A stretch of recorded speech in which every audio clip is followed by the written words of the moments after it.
हा बघा, आता आपल्याला काय करायचंय, एक तारीख आहे, म्हणजे कोणती एक तारीख सांगा, जन्मतारीख सांगा पटकन.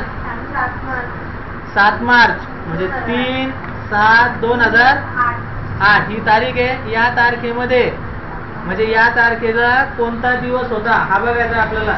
म्हणजे 3/7/2008 ही जन्मतारीख आहे. म्हणजे कोणत्या दिवशी जन्म झालेला आहे तो दिवस आपल्याला काढायचा आहे. त्यासाठी फॉर्म्युला आहे बरोबरचं चिन्ह TXT टेक्स्ट कंसामध्ये WEEK वीक डे कंसामध्ये सेल ॲड्रेस काय सेल ॲड्रेस B8 कंस पूर्ण कॉमा इनवर्टेड कॉमामध्ये दिवस काढायचं. म्हणून 1 2 3 4 वेळेस DD काढायचं.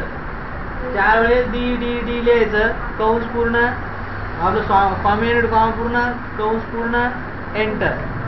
फ्रायडे होता बाळा त्या दिवशी 3/7/8 रोजी कोणता दिवस होता, फ्रायडे. फ्रायडेला तुझा जन्म झालेला आहे.